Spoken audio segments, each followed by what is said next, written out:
Hello. Today I want to show you the game between Magnus Carlsen and Hans Niemann. Niemann was black here, and why I choose this position for our lesson is because Niemann played here perfectly.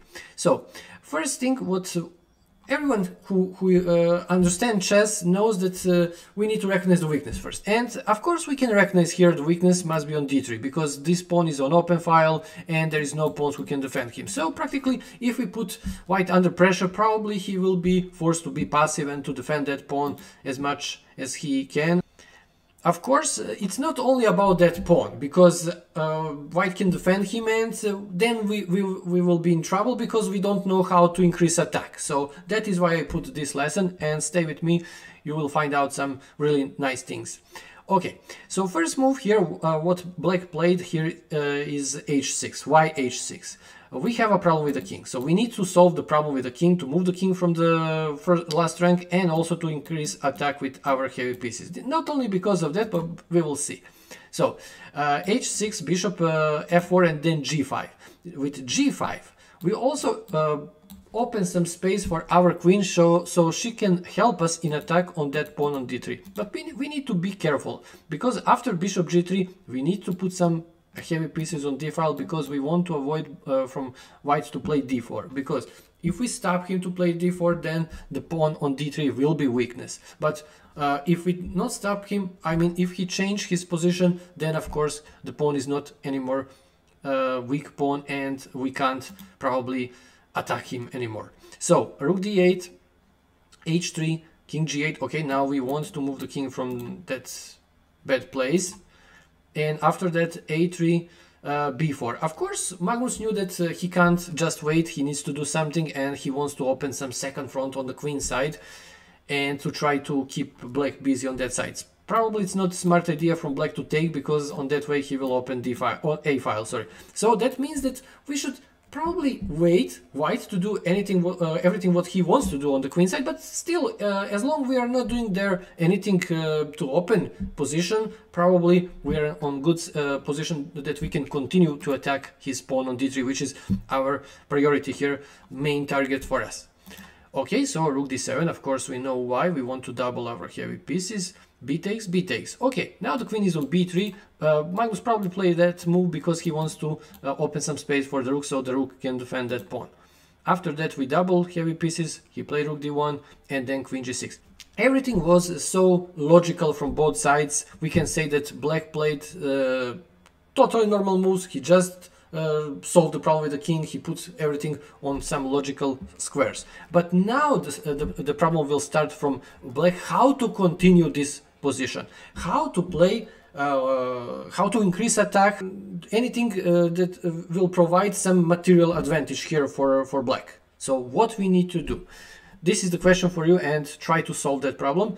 Now I will tell you, of course. So we need to split enemy pieces. For now, as we can see, we can attack maybe 4 times, but white can easily defend that 4 times. So we can't increase attack. So that is the problem.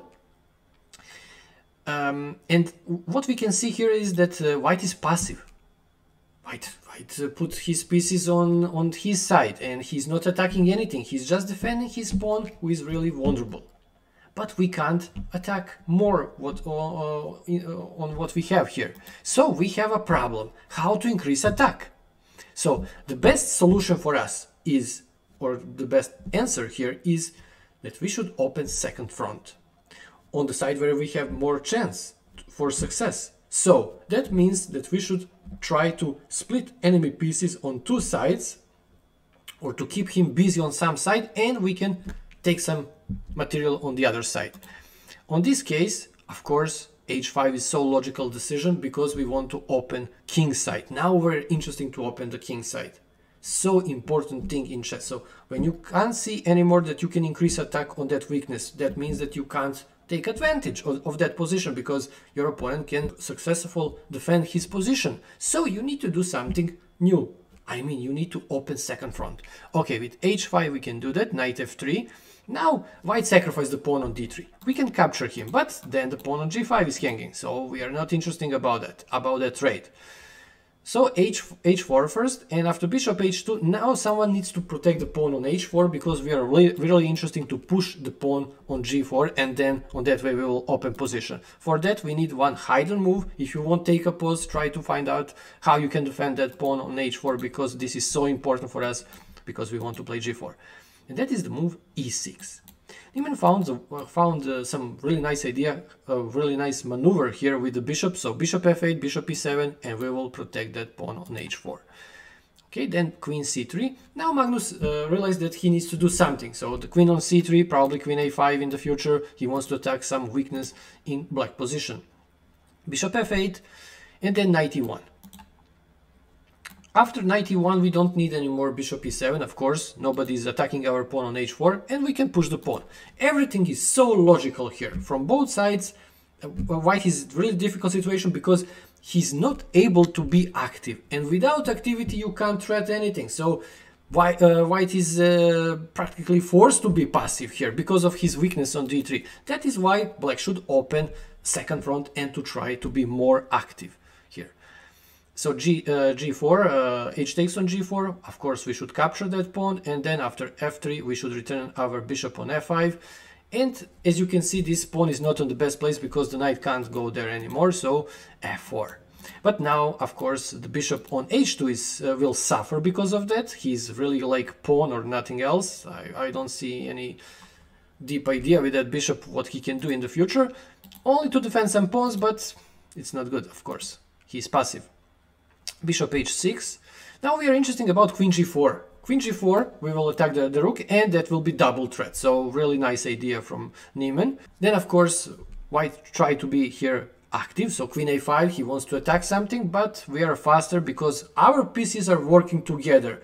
Our pieces are practically in some good position. We prepare position for this. White didn't prepare position for this because he constantly defend some of his weaknesses here, and that is why his pieces are not on good position. So with queen g4 we have double threat and something will fall. Rook f3 to cover both threats, but now of course one really nice move, bishop e4, and the position will fall apart. After that he can't move the rook because we will take the rook. He can't take, of course, because we will take again a rook. So difficult position for white. Okay, so he captured the pawn, we capture his rook, he captured, we played h3.